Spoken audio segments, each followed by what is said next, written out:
India's work rule just got a historic makeover. The government has introduced 4 new labour codes, replacing 29 labour laws.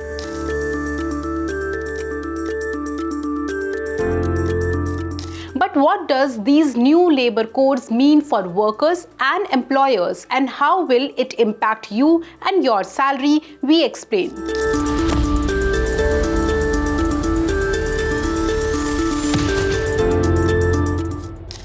Labour codes include Code on Wages 2019, the Industrial Relation Code 2020, and the Code on Social Security 2020, and the Occupational Safety, Health and Working Conditions Code 2020. Today we'll break down the new labour law regimes, who gains, who panics, and what it really means for the employees. The new labour codes are the most extensive reconstruction of India's workplace laws in over 30 years. They consolidate decades-old status, include a single regulatory framework, and bring gig, platform and migrant workers into a formal social security systems. Supporters argue that the shift provides a clarity, reduces compliance complexity, and extends basic protection to previously excluded categories of workers.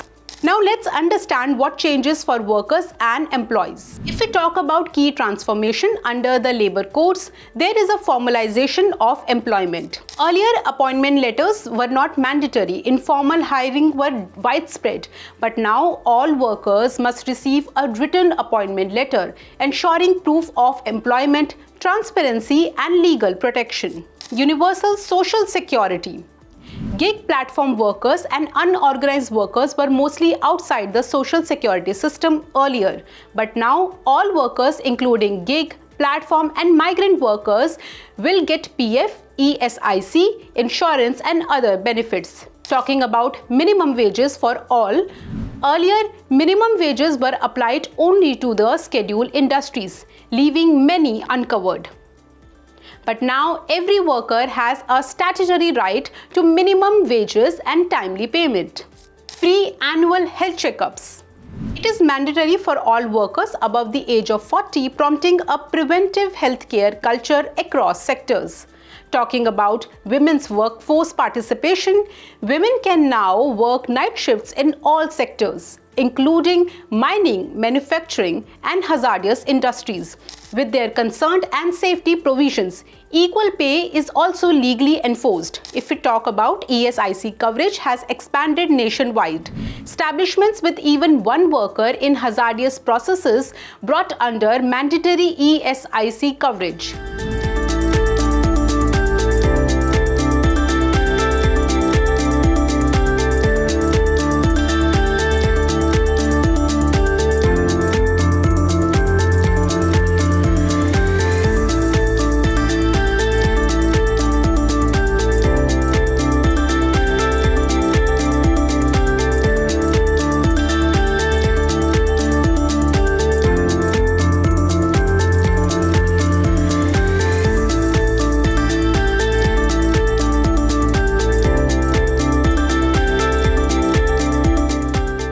Experts believe that employees might receive reduced take-home pay under the new rules, as both Provident Fund and Gratuity contribution would increase within the existing CTC framework. As of November 21, 2025, employers must ensure that 50% of an employee's CTC is the basic salary. So why will your take-home salary will go down? Let's take a look at it. Mandatory retirement contributions, including Provident Fund and gratuity payments, are set to rise following the implementation of the Code on Wages. The new regulation requires that an employee's basic salary must constitute at least 50% of their total CTC or meet the government-specified percentage.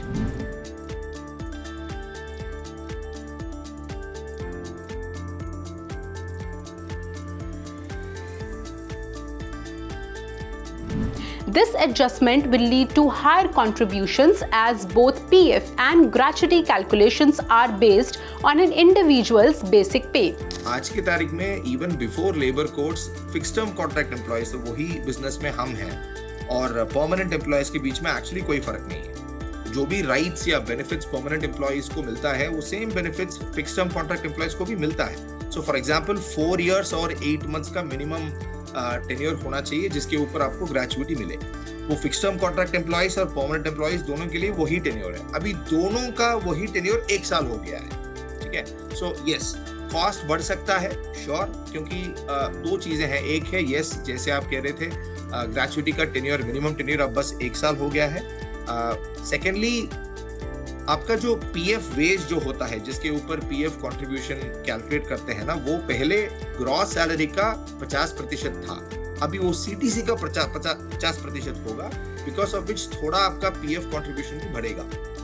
But overall आप देखेंगे तो compliance burden जो है, compliance का जो cost और burden जो है ना, वो काफी कम होगा। Because of this total impact neutral से पॉजिटिव ही होना चाहिए। This change ensure enhanced retirement benefits for worker. It also means reduced take-home salary as the increased contribution will come from the existing CTC. The regulation concerning basic salary aims to stop organization from intentionally maintaining low basic salary and increasing allowances to reduce their obligations towards retirement benefits and gratuity. Currently, PF contribution are set at 12% of the basic salary and gratuity payments are determined by the final basic pay and tenure at an organization. However, this change aims to provide more predictable earnings and benefits.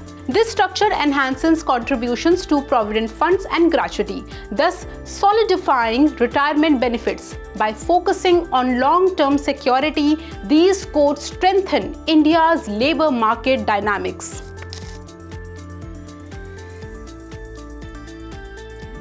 And we become very competitive when we compare ourselves to our peer nations such as Vietnam, Cambodia, Brazil, so on.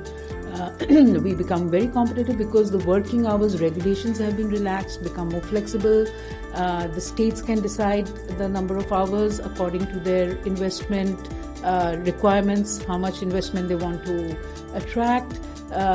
The fixed term employment is a new provision which gives flexibility of hiring without regulatory legal hurdles coming in the way of the employers. So I believe all in all this is very attractive for investors, very good for our economy, and in the coming years you will see the economy growing on the back of the labour reforms. If we talk about benefit of these labor codes, the new rules cap maximum working hours at 8 hours per day and 48 hours per week, with overtime payable at twice the normal rate for hours beyond regular working time, and also mandatory insurance of appointment letters, minimum wages, timely payments of wages, social security, healthcare benefits, compliance with international occupational safety standards and welfare facilities to enhance productivity and workforce well-being. What are the impact of these labor codes?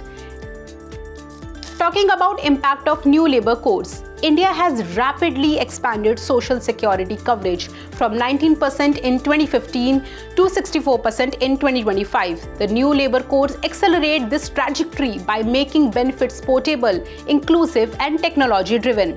They empower workers while easing compliance for industry, creating a balanced and future-ready labor workforce system.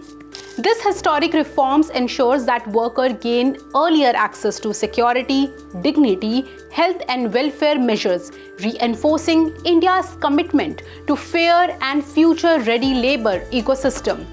As these codes come into force, both employees and employers will need to adapt, but the long-term goal is clear: a safer, fairer and more inclusive workplace for all. Stay tuned with us for more such updated videos and how these changes will shape the way India works.